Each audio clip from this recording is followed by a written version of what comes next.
اپنے خالق و مالک کی طرف لوٹ آئیے، اپنی گناہوں والی زندگی کو بدل کر نیکی والی زندگی میں پلٹ آئیے۔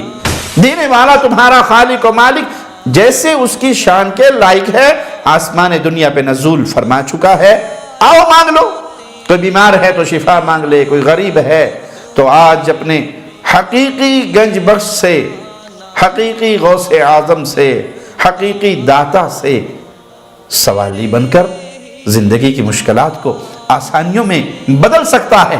اس کا دنیا والوں میں تصور نہیں، لیکن اہل جنت کے لیے یہ ہوگا، اور پھر پھلوں کا رزق ہوگا، اور سب سے بڑی بات کہ اللہ کی طرف سے رحمت ہوگی، مغفرت ہوگی، معافیے ہوں گی، اور جنت کے بچھونوں کا کیا ہی کہنا، اس کی اندرونی عمدگی اتنی اعلیٰ ہے تو بیرونی اس کے اندر حسن اور کشش کیسی ہوگی۔ ہر لمحہ قرآن اور سنت کا ترجمان، فضیلت الشیخ توصیف الرحمن۔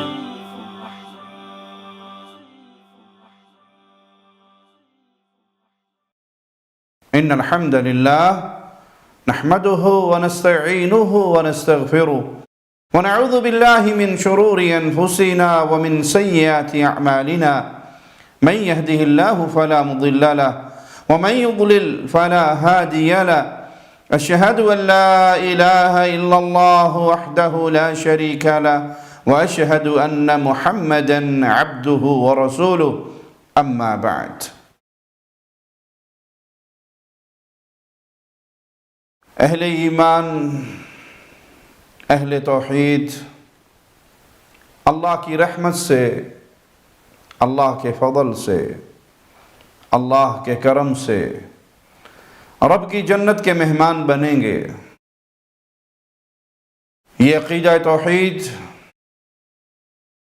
ایک اللہ کو ماننا، ایک اللہ کی عبادت کرنا اور اس کے ساتھ کسی کو شریک نہ بنانا، یہ وہ عظیم نعمت ہے کہ جس کو دنیا میں یہ نعمت مل گئی، پھر جنت کی نعمت بھی اس کے لیے ہے۔